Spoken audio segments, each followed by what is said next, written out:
अभ्यर्थियों का ऐलान, संज्ञान ले हुक्मरान। जी हां, बीपीएससी के खिलाफ अभ्यर्थियों का आंदोलन लगातार जारी है। आंदोलन के नाम पर बिहार में सियासत गरमा रही है। बीजेपी ने नीतीश सरकार पर निशाना साधा है। महागठबंधन के नेताओं ने पलटवार किया है।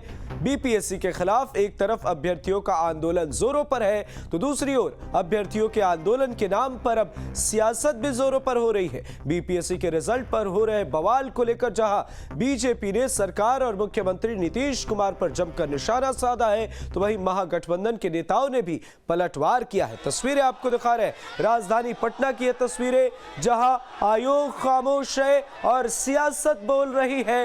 बीपीएससी के अभ्यर्थी आंदोलन कर रहे हैं। बीपीएससी अभ्यर्थियों का ऐलान है और हुक्मरानों से इस मामले पर संज्ञान लेने की अपील, मांग और बुलंद आवाज में अपनी बातों को कहते हुए नजर आ रहे हैं बीपीएससी के अभ्यर्थी। आयोग की खामोशी तोड़ने की कोशिश है और सरकार से इस मामले पर संज्ञान लेने की अपील है। बहरहाल आज बीपीएससी के प्रतिनिधि मंडल ने मुलाकात मुख्य सचिव से की है। किशोर प्रसाद जी जो भाषा का इस्तेमाल कर रहे हैं वो कहीं से उचित नहीं है। बिहार में बेरोजगार नौजवानों के लिए महागठबंधन सरकार जितना बेहतर ढंग से काम कर रही है और नौजवानों को रोजगार और नौकरी देने के प्रति जो हमारा संकल्प है, उस संकल्प को हम पूरा कर रहे हैं, जिसके कारण भारतीय जनता पार्टी को बेचैनी है और इस बेचैनी का ही परिणाम है कि वो ऐसी भाषा का इस्तेमाल कर रहे हैं। दरअसल बिहार से जो राजनीतिक संदेश निकला है परिवर्तन का, ये संदेश कहीं ना कहीं देश में 2024 में परिवर्तन का एक मार्ग बनेगा, मार्ग प्रशस्त करेगा। इसके कारण भारतीय जनता पार्टी को बेचैनी है। नीतीश सरकार ने 20 लाख लोगों को नौकरियां और रोजगार देने का वायदा किया है और उस पर तत्पर है और नौकरियों की बरसात शुरू हो गई है। इसी क्रम में बिहार पब्लिक सर्विस कमीशन, जो एक रिक्रूटिंग एजेंसी है बिहार सरकार का, वो भी अपना कार्य कर रही है।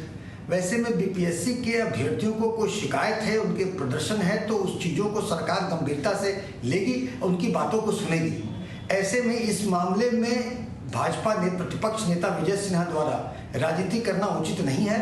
वो उन विद्यार्थियों अभ्यर्थियों को एक तरह से बहका रहे हैं, उनको तरह तरह की अनर्गल बातें बोलकर उनमें अविश्वास और भ्रम का चीज पैदा कर रहे हैं। राज्य में जो बीपीएससी की जो प्रतियोगिताएं होती है उससे नौजवानों में काफ़ी असंतोष है, इसलिए वो धरना पर बैठे हुए हैं और बीपीएससी के प्रति लोगों की, नौजवानों की एक बड़ी उम्मीद है, क्योंकि हमारे बिहार के प्रतिभा दूसरे राज्यों में जाकर अपना बेहतर प्रदर्शन कर रहे हैं। इसलिए बीपीएससी को पारदर्शी एवं बेहतर बनाने की आवश्यकता है और उसके पूरे ढांचे में परिवर्तन लाने की आवश्यकता है, जिससे कि बिहार के नौजवानों की एक उम्मीद के रूप में यह संस्था काम कर सके और जो धरने पर प्रतियोगी बैठे हैं उनकी बातों को सुनकर अविलंब सरकार को कार्रवाई करना चाहिए। देखिए, बीपीएससी अभ्यर्थियों के साथ सरकार है और उनकी बात सुनी जा रही है।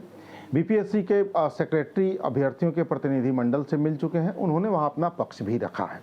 बस अभ्यर्थियों से यही आग्रह है कि किसी राजनीतिक दल का मोहरा मत बनिए। आप पढ़े लिखे लोग हैं और आपको पता है कि कौन सा ऐसा राजनीतिक दल है जो आप लोगों को मोहरा बनाकर अपनी राजनीति कर रहा है।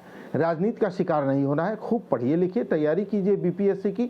सरकार आपके साथ है, कोई अन्याय नहीं होने दिया जाएगा, कुछ भी गलत नहीं होने दिया जाएगा। और कुछ भी गलत हुआ तो मैं पूरे भरोसे के साथ कहता हूँ, कांग्रेस पहली पार्टी होगी जो खुल के उस गलत के विरोध में खड़ी होगी।